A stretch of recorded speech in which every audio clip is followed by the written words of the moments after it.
Patrick Cooch from the Carlton Footy Club. You listen to the Coaches Panel. Dane Zorko here from the Brisbane Lions. Jason Johannesson from the Western Bulldogs. Luke Parker here from the Sydney Swans. It's Rory Sloane here from the Adelaide Crows, and you're listening to the Coaches Panel. Max Gorn, Melbourne Football Club. This is Nat Fyfe from the Fremantle Footy Club, and you're listening to the Coaches Panel. Hey friends, you got MJ from the Coaches Panel. I hope you're well, and welcome back to another episode of the 50 Most Relevant. Talking today about one of the GWS Giants co-captains. No, not Josh Kelly yet. Stephen Coniglio is who we're talking about today, and it's been a little while since we've had this man on the podcast. In fact, I think it might have been when the last time we were talking about a GWS Giants player in Tom Green, fellow co-founder of the Coaches Panel. Rids is back. Hello, buddy. How are you? Hey, mate. How you going? Mate, it's been like 20 episodes since we've had you. You're certainly not the GWS expert, although you certainly lived close to them once upon a time in your life. But we'll get to the data and the trends and the numbers for Cogs in a minute. But he's one of the most interesting players to have a pretty good fantasy conversation about this preseason, isn't he? Well, it actually goes a little bit further than that. It doesn't matter what happens with Cogs. The thing is, he's going to be relevant. Correct. Whether he flies, whether he sucks, whether whatever happens, he is going to be relevant. And what a great guy to come back and talk about. Yeah, he certainly is, that's for sure, mate. 29 years of age is Cogs. Holds that forward status mid-forward again for us into 2023. There was some concerns that maybe the late run heavy CBA turn might have really impacted that, but good news is the overall season data held that for us. Some really big scores for us last year across all of the formats meant that we got some absolute bangers from him last year. A top score last year in AFL Fantasy and Dream Team of 130 was an absolute nice piece of work against the North Melbourne Football Club. It was also his top score in SuperCoach with a 174. That's at least a little bit closer in that format of his career high score. But the 130 is nothing compared to what he's done in Dream Team and Fantasy. He's a part of the 200 club in SuperCoach. It was against North Melbourne back in Gold Coast, rather, should I say, not North Melbourne, in 2019, while he just fell short of that in AFL Fantasy and Dream Team, a 192. A nice seasonal average overall of 98.4 in Dream Team and Fantasy means he's priced just over $870,000 in AFL Fantasy and just a touch under $900K, $893,100 in Real Dream Team. While for SuperCoach, a seasonal average of 101.3 means he's going to set you back just over $550,000. And for 10 years, Rids, we've been talking about Stephen Coniglio here at the Coaches Panel. We haven't been around that long, but it feels like every single year he's found a way to be relevant, either as a cash cow, either as a premium, as a guy coming back off injury with some value, and now this year, holding some value due to a little bit of role volatility. Cogs just finds a way to be relevant because he is actually a phenomenal footballer when we get to see him at full flight. So really, what we should be doing as fantasy coaches is sending a Christmas card this year to Leon Cameron. Yes. Because the reality is, like, without Leon Cameron being so crazy, playing, Coniglio up forward, doing this, doing that, chopping and changing, we're going to have a discounted Coniglio with a forward eligibility. Now, if he was mid-only, I don't think he would actually make this list. And certainly not this high if he did, yeah.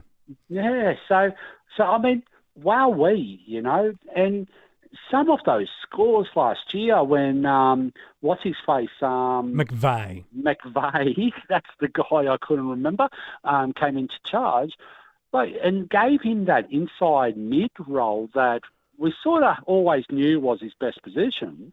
They were outstanding. And if you didn't jump on him at that point in time, you really got hurt. We talked about it the other day with Mini Monk on the podcast. We talked about players that have the capacity to take a season away from you. When Coniglio's in the midfield and forward eligible, if you're against him, you are fighting an uphill battle. Well, I think we could say that about all of the three big guys, in the forward lines, Dunkley, Taranto and Coniglio. But, I mean, the thing that interests me is this could go either way, my opinion. Like, I'm looking at it as an outsider. So, and we only spoke about it, maybe it was 20 episodes ago, but Tom Green looks the natural midfield linchpin that you build a midfield around. So without doubt, I think he becomes that guy. Now, Coniglio, Kelly, so on and so forth, they've all got different strings to their bow. Now, whether that's right or wrong, GWS believe, in the past, that's what they've had. So they get played out of position often. I mean, even Whitfield to a point, has been played out of position. The most intriguing thing to me about Coniglio is what is that makeup, of the GWS midfield? And we spoke about it a couple of weeks ago. Like, I can only see four guys as the mainstays in the midfield, and Coniglio's obviously one of those guys. And we mentioned back at those, we were thinking Coniglio, we're thinking Green, we're thinking Kelly, and we're thinking someone like a Callan Ward. Sure. Now, I don't think the change of coach does anything but actually gives us a little bit more confidence around that being solidified, because I don't think Kingsley's going to come in and go, you know what, I don't know if these guys are midfielders. I think he's going to go, I'm going to play players in their best position, and then find out, on the list, that deadwood later down the track, especially when the season's so young, they're still, you think about it, everyone's top at the moment, equal type. Until they play a game of football, that's, Yeah. So, the GWS, like every other club, is going to be very buoyant about their ambitions because it is still only pre-season. Well, and the upside of the Giants team, like you look at the elites that they do have in their side, they've got a lot of incredible players, although they had a poor season. Whitfield's an elite outside user. Sam Taylor's one of, if not the best, tall defender in the game. Toby Green's an elite medium-sized forward. And then those names that you mentioned there through the midfield, Green, Kelly, Coniglio, on paper, that's as good a top six as what anybody else has in the competition. Yeah, but if you go the next step, okay, Bruce, when Bruce is up and running, dominant ruck as there is going around, okay? If you go have a look at Isaac Cumming, beautiful he looks rebounder. A player across half-back. He does. They've got some real quality, they're not that bad on paper. I know that they've lost Hopper and Taranto, and obviously that's going to play a part as well in why Coniglio is going to play more midfield than not. But, they're going okay. Their list build isn't shaping that bad. I know that they've gone to crazy lengths, spent a lot of salary, but I think there's an argument to be had about four of those GWS guys and whether they're relevant or not.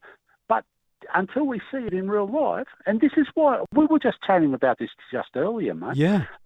If those days when the JLT had multiple rounds. Yeah, it was 2 or 3 weeks of practice matches. Exactly. Yeah. This would have been the perfect scenario for us with GWS. We would actually sit there and go, okay, so that's what they've gone in, experimenting, giving kids runs. Okay, so that's where they're settling on here. And then obviously the last game they always go in as if it's a full dress rehearsal. Yep. We're going to be a little bit none the wiser, I feel, after that JLT game from the Giants. And we're going to have to go a little bit of gut feel. So no matter how you feel with it, though, this is why I love this series, mate. Yeah. It's all about a discussion, yeah? 100%. So let's discuss it. Coniglio, I don't care if Joe Bloggs out in the road thinks he's going to be 100% CBA, he's going to do this, he's going to do that. I don't really care. But the fact is, no matter if you start him or if you don't start him, he has that ability to burn you no matter what. We saw that last year in the splits, didn't we? In the 9 games he played under Leon Cameron, average of 88.2 in SuperCoach and 84 in DreamTeam and Fantasy, 2 tons across the formats and just 23% centre bounces. Whereas under McVeigh, moves in these 12 games, goes at an average of 111 in SuperCoach and 109 in AFL DreamTeam and Fantasy. Scores 9 tons across the formats. Only has one SuperCoach score under 80, nothing under 80 in AFL Fantasy and DreamTeam. And hits 67% of centre bounces. So you see, even in this one season, under 2 different coaching regimes and emphasis, that's the point that Rids, you're so beautifully making, is if you're all bullish on Coniglio, you see this 110 average and the price point of 100 going, give me some value at the top end, please. Equally, you can see and go, oh, if they do run a little bit broader midfield, which could happen under Kingsley, if they do run a game style that's not as conducive to fantasy, which we have seen previous assistant coaches coming out of the Richmond system, if he does do that, we might not see him offer greater return and even regress on what he's priced at for us. And this is where he's so beautifully relevant, because each variable is arguably equally likely. And I think, sorry about the noise in the background. That's I've got a 4-year-old daddy daycare at the moment. You're doing all right. But I think that the important thing is the centre bounce percentage. That's it. Okay. I think forget everything else. We're only going to get one real indication on the JLT, what that looks like. And we're going to have to back our gut feel on it. 100%. Now, there's every chance Kingsley will go and give a couple of kids a go, because he knows what Coniglio can do in the mid. Like, we all know. But have a look at those numbers for a little bit, what you just read out. Under McVeigh, he went sub-80 for the real Dream Team and AFL Fantasy. 0 out Not of once. 9 games. His lowest score under McVeigh was an 80, and he only had 3 scores that weren't a ton in AFL Fantasy and Dream Team. Now, at his price point across those 2 formats by themselves, but if you have a look at SuperCoach as well, it was only 1. And it was a 71 in the final game of the year. Correct. Yeah. So you're not going to get him any cheaper than what he's going to be starting. No. Like his starting price, okay, if he's playing at 60+% CBAs. Mm. And I mean, I think we're all pretty confident that's where he's going to land. But again, you won't know until you absolutely got that data in front of you and games in front of you. But the thing is, he's going to take your season away, and you're never going to get him cheaper. No, that's right. You're paying now for the 105, 110 that he could deliver. Yeah, so I mean, now becomes that cautious, annoying little factor that we all have to go through when we're deciding on going through the players in pre-season, working out whether they're a starting squad or whether they're an upgrade. So if Stephen Coniglio, okay, and I'm going to throw it out there as simple as I possibly can. If you're having that dilemma right now, that discussion, that battle with yourself, think of it like this. It doesn't matter what the outcome is, but think of it like this. Yeah. Stephen Coniglio is not going to get any cheaper if he does have over 60% of CBAs. Correct. In price tag. But on the flip side, you may not be able to get to him in an upgrade if he does have over 60%. But under 60%, and we were talking crazy low numbers, okay, under what's his face? Yeah, under 25% under Cameron. Yeah. 25%? That's ridiculous. For a guy of his ability, it is. So even at that point, he wasn't absolutely terrible. Mid to high 80s averaging, across the formats. Yeah, he's averaging close enough to 85, 90, you know. But even then, if you have a look at the games reference points, Radio, there's still only 3 and 4 games across the formats that were sub-80s. Yeah. He was still smart enough with only 23% of the CBAs to actually still go a decent floor. Well, look at round 3 against Gold Coast. 32 possessions, 3 marks, 5 tackles, 3 behinds, 13% CBAs, and he delivers a 149 in SuperCoach and a 114 in AFL Fantasy and Dream Team. So he also has another ton in round 7 against the Crows where he has 3% CBAs and still hits a ton. So he's still got it in his wheelhouse. Yeah, so it's like, you're damned if you do and you're damned if you don't. Yeah, it's all going to be coming down on the like how GWS start the season as a team, if they're in form, if they're going to win a few games. Now, from memory, and you might have those, the draw in front of you, they've got a reasonably decent draw, do they not? Yeah, so they start off against Port Adelaide. So using 2022 data, we know that the game does evolve and change every year, and it's certainly under a different coach. Port Adelaide generally had a more high possession football game, and so it denied opposition teams the ball. But after Port Adelaide, here's what it does for them. West Coast, Carlton, Essendon, Hawthorn, Brisbane is the first 6 weeks. So when I'm looking at that draw, I think they're all winnable games. And I don't know, do you feel that? Absolutely. Well, Port Adelaide, pound for pound, their midfield should be equal, if not marginally better, certainly against West Coast. Carlton, it so much depends on that midfield mix around Walsh. Essendon has arguably more question marks around what they're doing. Hawthorn, they should absolutely pillar to post them. And then Brisbane, again, they've in the midfield unit with a fit and healthy Bruce, and if it's a tight midfield unit of Green, Kelly, Coniglio, and then some flavourings of Ash, Ward, Perryman, it's still as good as any other midfield in the league, I believe. Yeah, I think their top echelon is definitely. So, like, at the end of the day, though, I myself have come to the conclusion I'm going to start him and just not muck around, because I don't think the risk factor is going to happen. But again, this all comes down to the relevancy, yeah? I don't know if there's a more relevant player in the whole foot comp this year than Steve Coniglio. It's an interesting one, yeah. Like, he can just... anything could happen with him. We're going to take Kingsley on trust. Yes. A little bit, because we just haven't seen him before. He might be as loopy as Leon Cameron, you know? Every chance. But, I mean, at the end of the day, we're just going to have to look at it. So, and everyone's got to make their own decision. Like, I mean, I've seen a lot of teams going forward heavy. And, I mean, the thing with that is, like, with the positions being gained through the season, like, it's going to make it a little bit difficult if you go too heavy. Yes. So... like, you're going to have some sort of flexibility. But those, like, you've got the 3 big guys, Dunkley, Taranto, and Coniglio. Sorry, with the G pronunciation. Double G. Coniglio, every time. And then you've got the Rosies, the Butters. More. You've just got a list of them. They just don't stop. There's a lot. But if you're going to back anyone, I reckon Coniglio's the guy that you back. But, I mean, who knows how that call makes, you know? It's an interesting... I mean, everyone, so everyone's got to decide, are you going to go mid-heavy? Are you going to go, you know, thin in the backs? Are you going to go forward-heavy?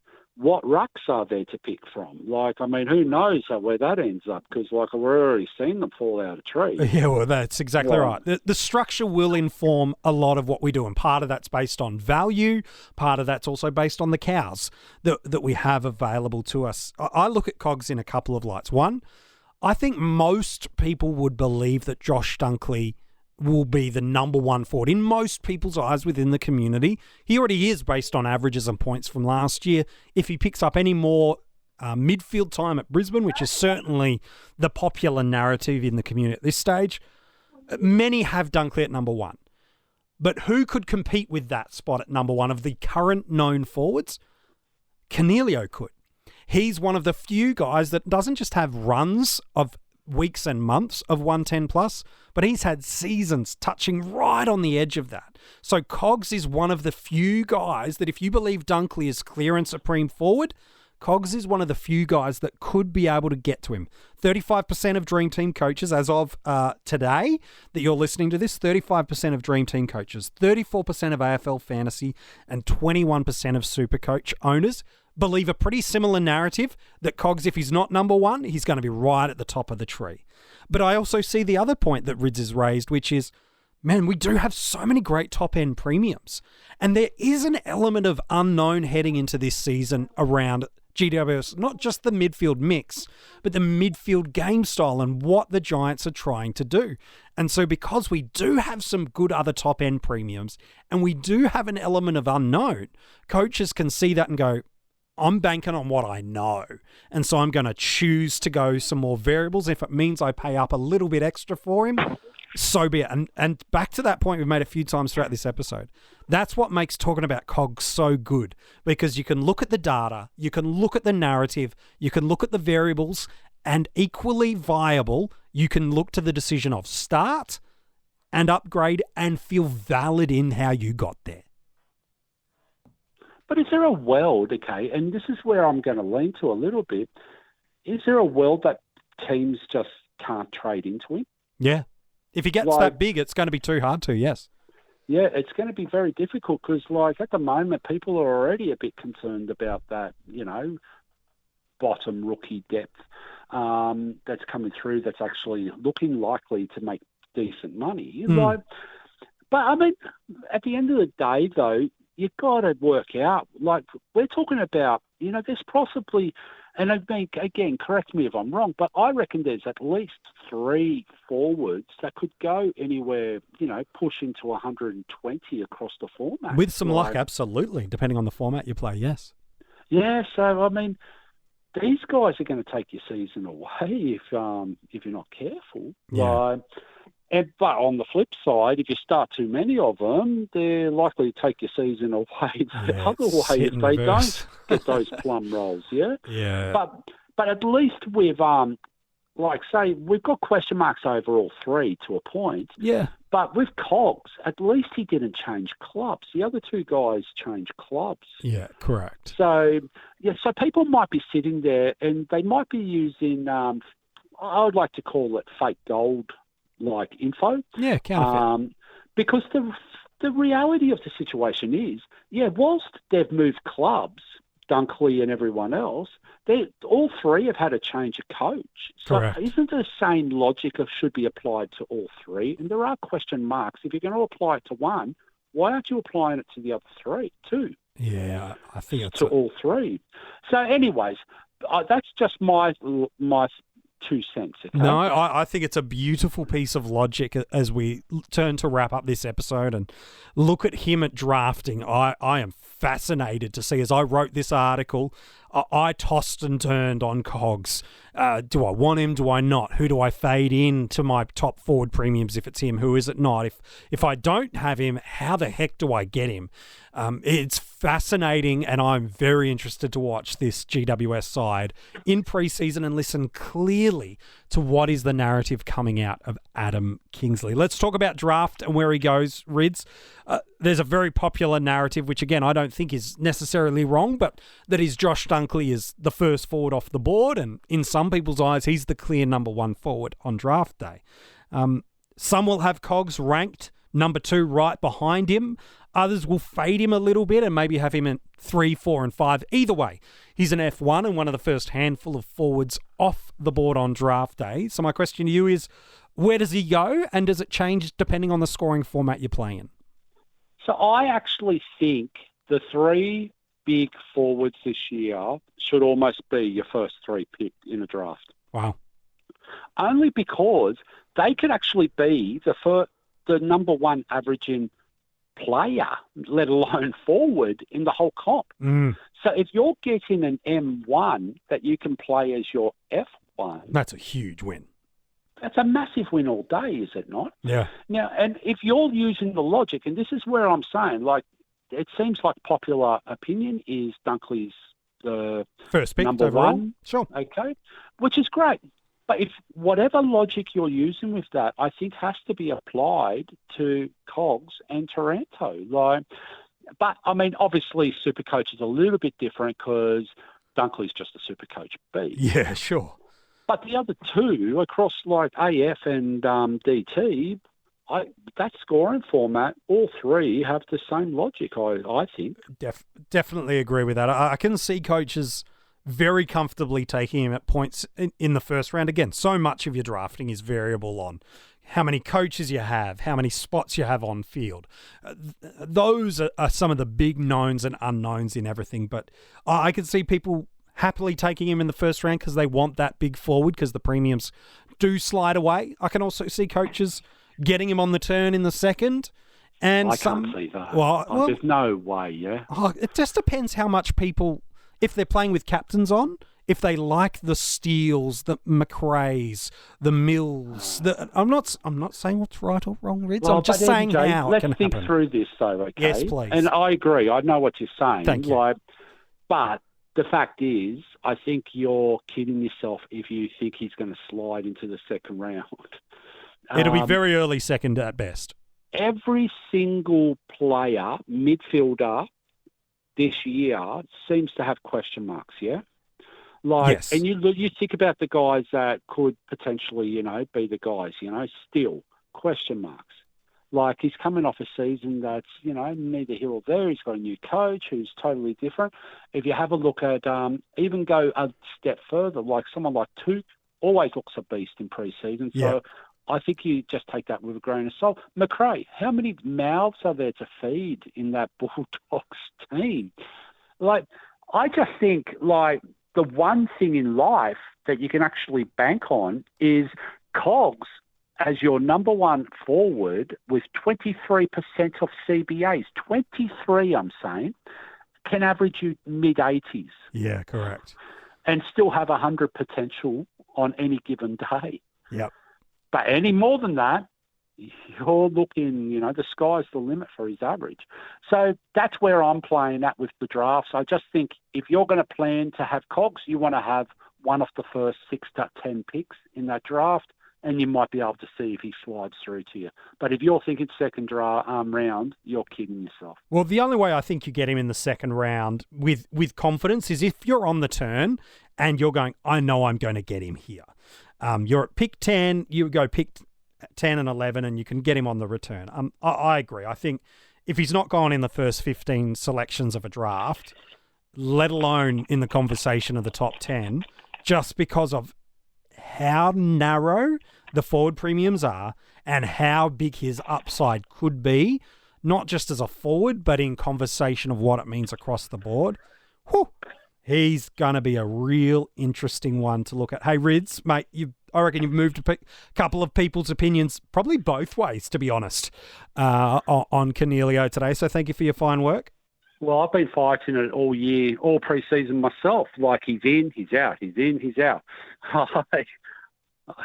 Best of luck, people. Yep. No, it's going to be a fascinating conversation of what people do with him in 2023. If you want to go and read the article, look at some of those stats and splits and everything else you want to do on Cogs, it's online for you now at coachespanel.tv. It's got also all the other players we've revealed so far in the 50 most relevant.